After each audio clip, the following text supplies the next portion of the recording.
Alright, so this is my review for Invincible Iron Man number 33. I know I haven't been doing much for the past month, I'll say, but let's just forget about that. But I will be back to my regular, well, I didn't have a regular schedule, but I'll be back to trying to keep a regular schedule weekly, maybe 2 comics a week. I don't know, we'll see. Anyway, Invincible Iron Man 33, written by Matt Fraction, and artwork is by La Roca, whose first name I do not know. Anyway, this is a beautiful book, visually and story-wise. I enjoyed this every step of the way. All 9 issues went by like that because it was so good. I wanted more after I finished reading this.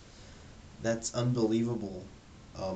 Matt Fraction, this is his best title.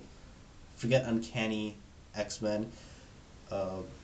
Forget Thor. As much as I love Thor, just not when he's writing it.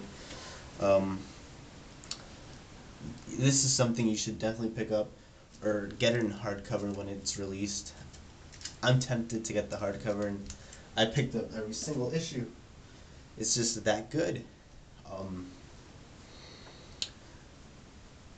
So this picks up where the last issue left off, where Pepper Potts and Rhodey had to turn off their repulsors because the drones are chase after the repulsor technology. So they had Rhodes and Potts had to turn theirs off, but Pepper Potts cannot survive without her repulsor. So she only has 14 minutes to live. So Tony has to stop that in the 14 minutes, and well, you'll see what happens. One thing that I loved about this series in general was that it didn't rely on big, heavy action scenes to move the story forward. I thought that was amazingly well done, and it makes you feel super good once you do get to the big action sequences. This issue was weird because, okay, Tony's being chased by Detroit Steel, and well, you find out, but then you find out what happens, but then it goes like directly into the opposite of what's going on, but it happens so quick, or at least it seems to be happening so quick. But other than that, I felt like it was perfect. The end of this issue really made up for whatever problems I had with this. So it was amazing. Pick it up.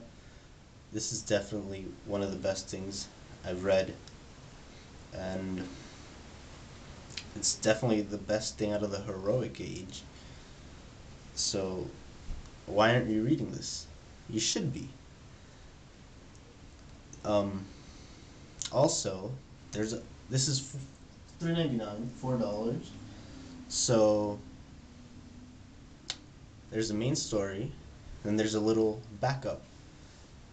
It's really short. It's just Tony going through his life, a day in the life, you would say, and it's really interesting. There's a script, but there's no dialogue really, so it's mostly all the artwork telling the story, but it's really interesting. It's really cool. So this is one of those books. As much as I hate backups, it's worth it. It is interesting. It's fun, and you won't want to put it down. The book in general. So pick it up. I recommend it.